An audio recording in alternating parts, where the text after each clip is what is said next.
ओम गुरुर्ब्रह्मा गुरुविष्णु गुरुर्देव महेश्वरः गुरुर्साक्षात् परम ब्रह्म तस्मै श्री गुरुवे नमः। आज की कथा भागवत में श्री कृष्ण ने विचार करके कहा कि बाल गोपाल चोर्ज विद्या प्रचार मंडल एक बनाया जाए जिसमें सारे बच्चे रहेंगे। कन्हैया चोर्ज विद्या प्रचार मंडल मतलब चोरी करने की विद्या। कहते चोरी करेंगे तो लोग हमको मारेंगे, पकड़ लेंगे। कि तू अभी से चोरी करना सिखा रहे हो। माने गोपाल ग्वाल बाल सब कहते हैं जो कन्हैया ये आप क्या सिखा रहे हो, और चोरी विद्या सिखा दोगे तो हमको कोई मारेगा, पकड़ेगा, बदनाम होंगे। कन्हैया ने कहा जो घबराना नहीं, मेरे गुरु ने मुझे एक ऐसा मंत्र दिया है, वह मंत्र मन से बोलना। अब मंत्र को जाप करते हुए अगर चोरी करोगे तो तुम्हें सफलता भी मिलेगी और कोई प्रकार का दोष नहीं लगेगा और कहीं पकड़े भी नहीं जाओगे।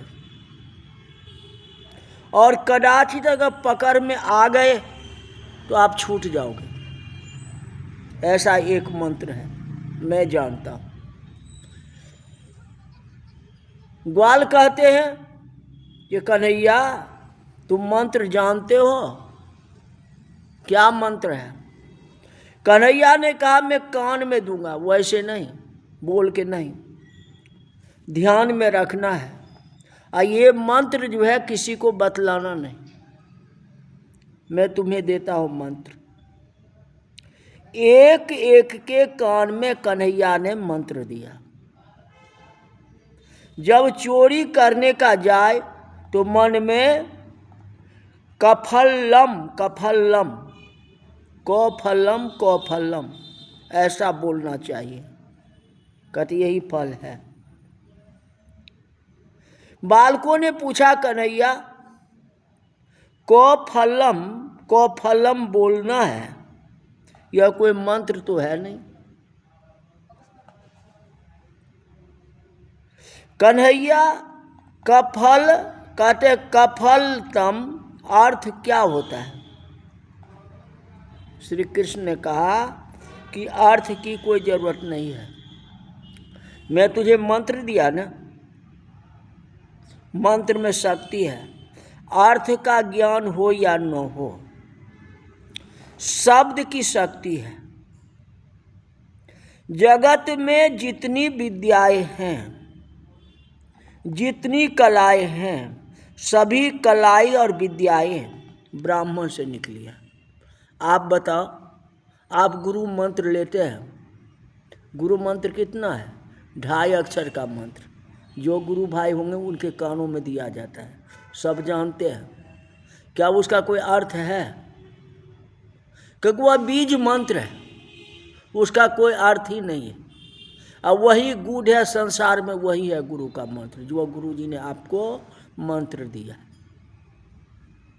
चाहे राम का मंत्र दे या कृष्ण का मंत्र दे या विष्णु का मंत्र, कोई मंत्र दिया। ये मंत्र जो है छोटा ही होता है, गुरु की दीक्षा छोटी होती है। अब वही अक्षर 2.5 अक्षर महत्व है। कहते यही विद्या है।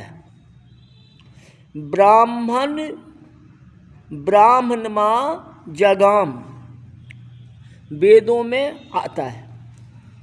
सभी विद्याओं का गुरु जो है ब्राह्मण है, और सब गुरु ब्राह्मण हैं। तो चोर के गुरु कौन होंगे?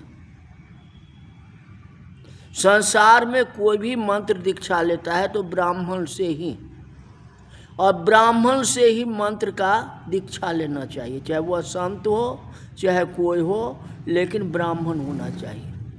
आजकल बोल नहीं सकते, लेकिन जो है तो सबको अगर ब्राह्मण मंत्र देते हैं तो चोर के गुरु कौन होंगे? चोर को मंत्र कौन देगा? वो अभी तो किसी ब्राह्मण से मंत्र लेगा, दीक्षा लेगा।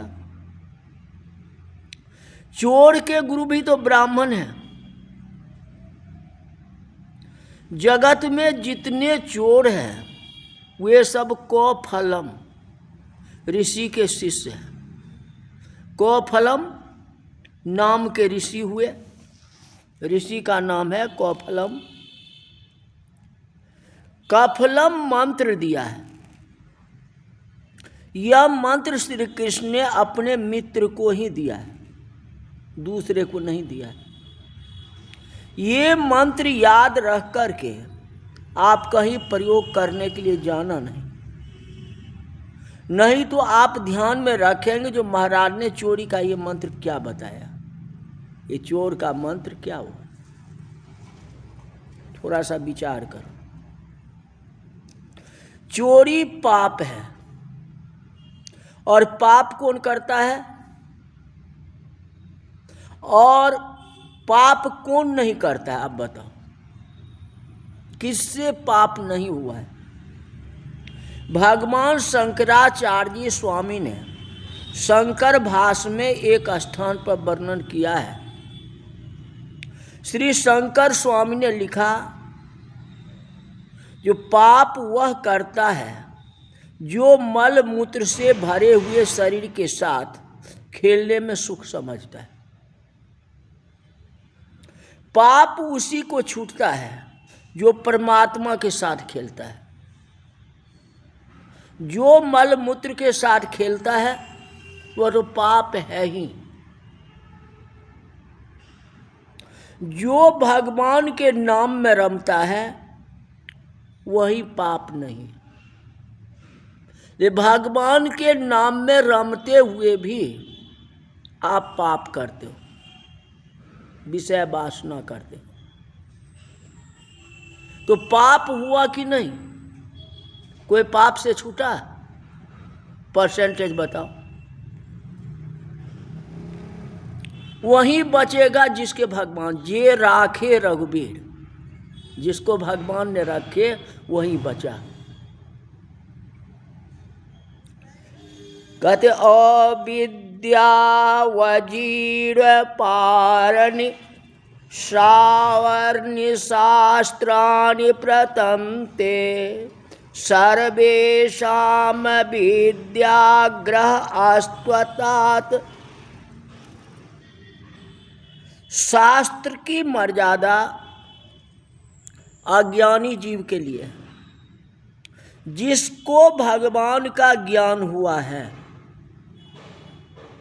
जो परमात्मा के साथ प्रेम करता है, जो भगवान के साथ खेलता है, वह कभी भी पाप नहीं कर सकता है। पाप वह करता है जो भगवान से विमुख है। पाप वासनाएं उसको आती है जिसको भगवान के ऊपर ध्यान है ही। जो शरीर के साथ खेलने में सुख समझता है वही पाप करता है।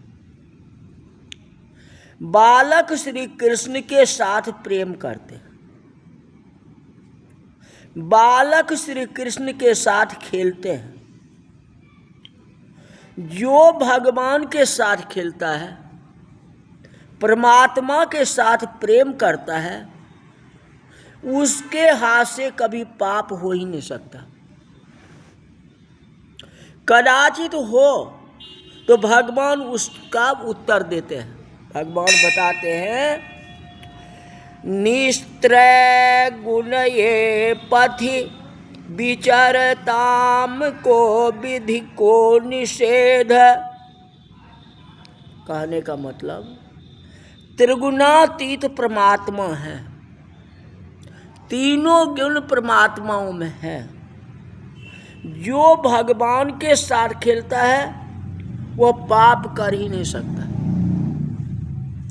कदाचित अगर उसके हाथ से पाप हो जाए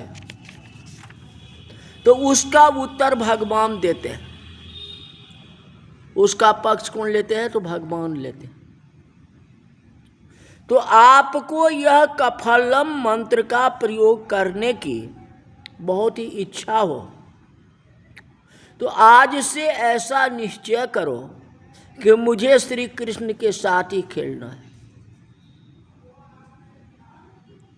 अब किसी मानव के साथ खेलना ही नहीं।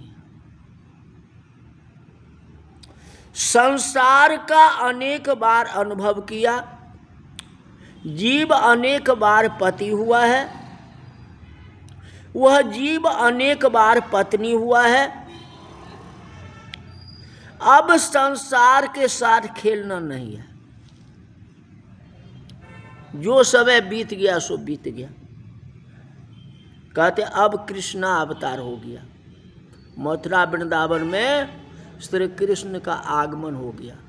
तो जो तुमसे पाप हो गया सो हो गया, अब पाप नहीं होगा। मथुरा वृंदावन में पाप नहीं, कि अब यह भूमि जो है कृष्ण जन्मभूमि हो गई। कृष्ण जन्मभूमि में पाप होगा ही नहीं। अब भगवान के साथ खेलना है। मन में ऐसा निश्चय कर लो ग्वालो, श्री कृष्ण का ध्यान करो और प्रेम से श्री कृष्ण का पूजा करो, श्री कृष्ण का स्मरण करो और भगवान की प्रार्थना करो कि आप जब गोकुल में प्रत्यक्ष प्रकट हो उस समय मेरा जन्म किसी ग्वाल के यहाँ हो और मैं आपका मित्र बनूं, आपके साथ खेलना है। अब किसी जीव के साथ खेलना नहीं है, अब हम ईश्वर के साथ खेलना है। आप ऐसा इच्छा तो रखो। हम सब लोग श्री कृष्ण के ग्वाल बाल मित्र हो जाएं, भगवान के साथ खेलें, फिर कफलम कफलम बोलते चोरी करें तो कोई हर्ज नहीं है, क्योंकि उसका उत्तर भगवान को देना है, आपको उत्तर नहीं देना। जो भगवान के साथ प्रेम करता है, जो भगवान के साथ खेलता है, उसके हाथ से पाप नहीं होता, और कदाचित हो तो भगवान उसे माफ कर देते हैं। उसका उत्तर भगवान खुद देते हैं। श्री कृष्ण आज मंडल की स्थापना की है। बालकों ने कहा कन्हैया मंडल की स्थापना तुमने की है, सभी को इच्छा है कि कृष्ण हमारे मंडल के अध्यक्ष हैं। जब तूने मंडल की स्थापना की है तो इसका अध्यक्ष कौन होगा? अध्यक्ष है तुम्हें ही बनना पड़ेगा। हमारे मंडल का अध्यक्ष तुम हो जाओ।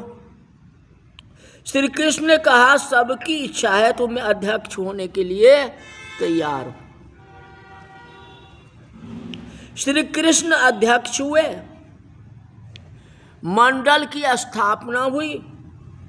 बालकों ने कहा कन्हैया मंडल का हमको कुछ काम तो करना पड़ेगा। क्या काम करना पड़ेगा? और डिवाइड करो क्या करना है। श्री कृष्ण ने कहा कि काम किए बिना मंडल तो चलेगा नहीं, काम तो करना ही पड़ेगा। बालकों ने पूछा तो काम हमको क्या करना पड़ेगा? श्री कृष्ण ने कहा एक ही काम करना है, दूसरा मैं सब समझा दूंगा। ये गोपियां कितने बजे बाहर जाती है और कितने बजे घर में आती है, बराबर जान करके आओ, इसका पता लगाओ। फिर आगे क्या करना है वे मैं समझा दूंगा। ये पहले देखो जो गोपियां कब बाहर जाती है और कब अंदर आती है, क्योंकि चोरी कैसे होगी? घर में तो घर नहीं रहेगी। हाँ, पति बाहर जाएंगे ने, पत्नी तो घर में ही रहेगी, तो चोरी कैसे होगा? और चोरी करना है दिन दहाड़े चोरी करना है। हाँ, कैसे होगा? तो ये कथा जो है कल बताएंगे माखन चोरी की। आज यही तक रही। बोल वृंदावन बिहारी लाल की जय।